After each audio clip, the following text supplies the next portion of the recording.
नमस्कार, मैं हूं स्टीव बुटानी। आप देखना शुरू कर चुके हैं वैभव क्रांति चैनल। हमारे साथ मौजूद हैं आम आदमी पार्टी के जिला सचिव धर्मेंद्र सिंह, पलवल विधानसभा क्षेत्र में सक्रिय हैं।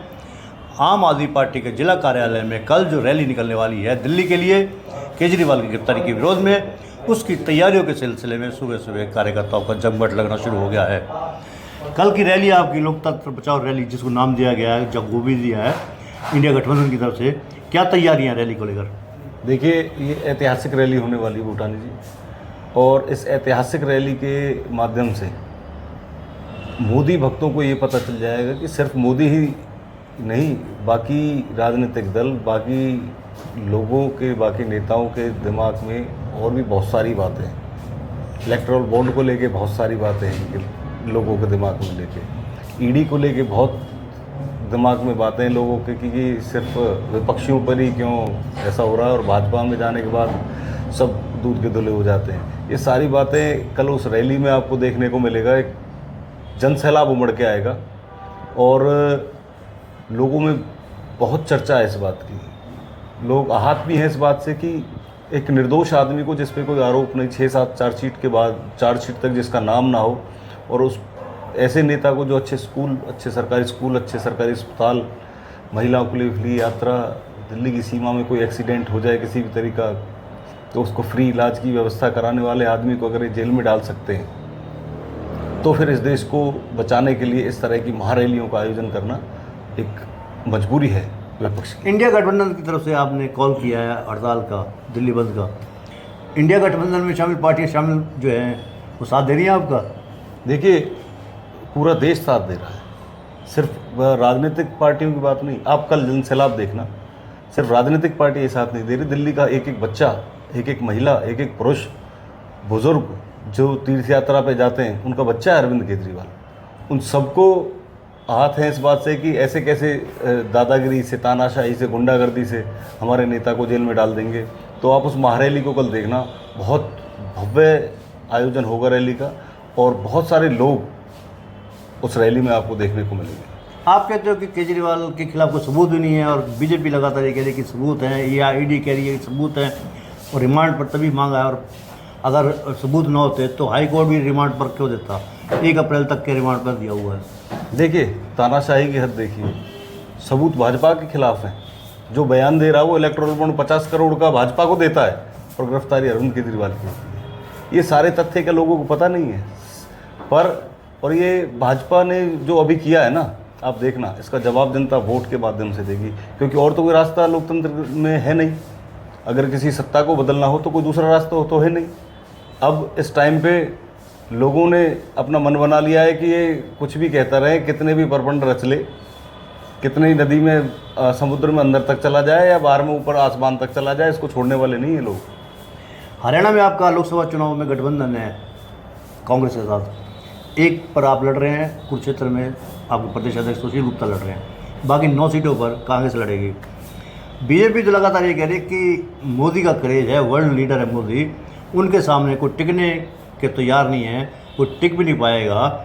मोदी के सामने कोई बलि का बकरा बनने को तैयार नहीं है। देखिए, ये इस तरह की बातें करना हास्यास्पद है, मतलब हंसी आती है इन बातों पे। विपक्ष कल की रैली जब ये देखेंगे ना, पहले तो इनको अरविंद केजरीवाल से डर लगता था। अगर ऐसा ही मोदी का खौफ होता, ऐसा ही मोदी का जोर होता, तो क्यों नरेंद्र मोदी इनको, विपक्षियों को जेल में डलवाने का काम करता? इनके पास सर्वे रिपोर्ट है। ये सिर्फ और सिर्फ हवाई बातें करते हैं। पिछले 10 साल में सिवाय हवाई बातों के इन्होंने कुछ नहीं किया, जुमलेबाजी करी। और फिर देखो इनकी बेशर्मी देखो। अमित शाह जी कहते हैं, वो 15 लाख वाले भाषण के ऊपर प्रेस में, इंटरव्यू में अपने में कहते हैं कि ये तो जुमला था, और फिर भी उस बात को बड़ी नरमी से ये भक्त मान जाते हैं। ये कमाल की बात नहीं है? कितनी बेशर्मी कितनी है इनके अंदर। अच्छा, बीजेपी इसलिए भी कह रही है क्योंकि आपने तो अपनी टिकट की घोषणा कर दी है कुरुक्षेत्र से सुशील गुप्ता जी को उतार कर। कांग्रेस अभी तक एक भी सीट की घोषणा नहीं कर पाई है। देखिए, वो कांग्रेस के संगठन का सवाल है। वो क्या उनकी रणनीति है, किस तरह से वो घोषणाएं करेंगे, कितना समय लेंगे, कौन कौन नेता उनका ऐसा है जो लोगों में ज़्यादा जाता है, लोगों में जिसकी पहचान ज़्यादा है, वो उस हिसाब से करेंगे। पलवल में क्राइम लगातार बढ़ रहा है। आपने कल भी देखा होगा 999 टेलीकॉम पलवल में मोबाइल मार्केट में सरेआम 5 लोग आते हैं, हवाई फायर करते हुए धमकियां देकर चले जाते हैं और उसके बाद कोई उनका आता पता नहीं है। क्या कहेंगे पलवल में अपराध दर क्यों बढ़ रहा है?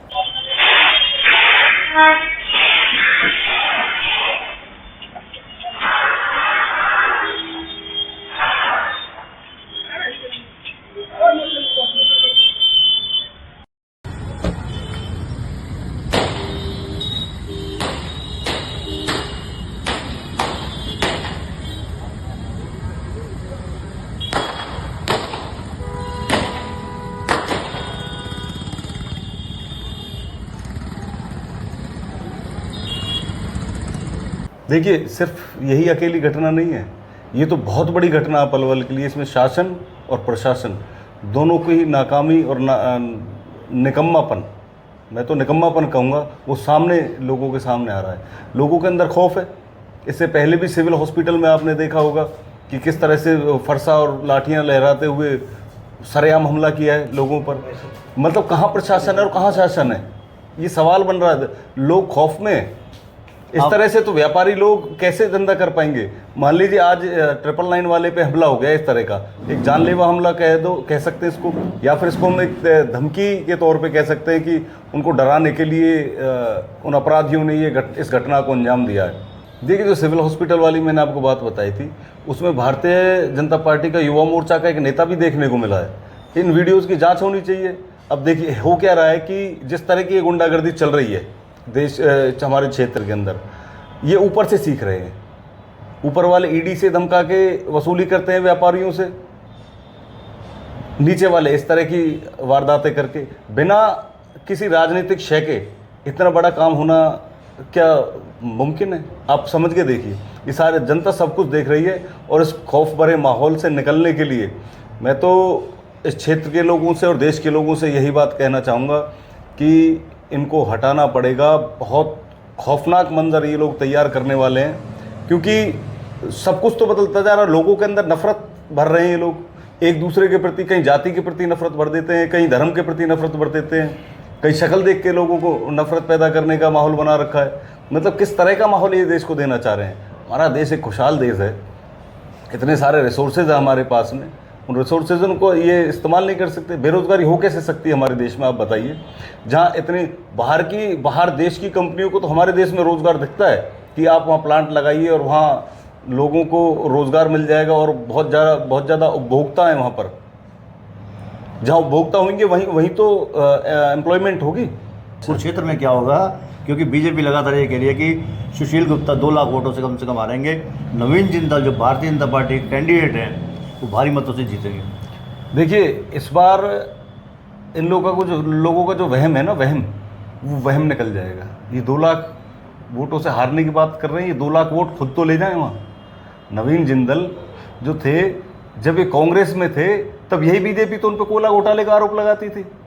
अब आज इन्हों को बहला फुसला के, पता नहीं डरा के इनको टिकट थमा दी। अब आप समझ के देखिए कि हरियाणा के अंदर 6 नेता तो इनके उधार लिए हुए हैं कांग्रेस से। नवीन जिंदल उधार का नेता है इनका, और आपका अशोक तंवर वो उधार का नेता है इनका। तो इसी तरह से 4 नेता और हैं, इनके पास नेता ही नहीं है। डरा धमका के उनको अपने खेमे में लाके तब चुनाव लड़वा रहे हैं। इन्हें मोदी का सिक्का चल जाएगा। और इस बार आपको विश्वास के साथ कहना चाहता हूँ मैं कि इस बार मोदी का सिक्का नहीं चलने वाला, क्योंकि 10 साल में इस देश के लोगों ने, देखो, जो काम अच्छा होता है उस काम की बड़ाई करनी चाहिए। 10 साल में सिवाय इंफ्रास्ट्रक्चर के रोड जो बने, जो नितिन गडकरी जी ने काम किया है, वो काम अच्छा हुआ है। और अच्छा काम करने वाले को भी भाजपा ने दरकिनार कर रखा। आप देखते होंगे सारी चीज़ें, नितिन गडकरी को भी उन्होंने साइड कर रखा है। इनको अच्छे काम अच्छे लगते ही नहीं है। चक्कर तो ये, इनका स्वभाव ही ऐसा है कि गुंडागर्दी से और इस तरीके से राजनीति करा जाए। अच्छे काम करने की तो इनकी नीयत है ही नहीं। तो ये थे हमारे बीच में आम आदमी पार्टी के जिला सचिव व पलवल विधानसभा क्षेत्र में सक्रिय धर्मेंद्र सिंह। उन्होंने दावा किया है कि इस बार बीजेपी को मुंह की खानी पड़ेगी और बीजेपी को भी आटे दाल का भाव मालूम पता चल जाएगा। उन्होंने दावा किया कि केजरीवाल की गिरफ्तारी के विरोध में दिल्ली में जो कल प्रदर्शन होने वाला है, उसमें भारी संख्या में लोग प्रदर्शन में हिस्सा लेकर केजरीवाल की नीतियों को ठप्पा लगाएंगे।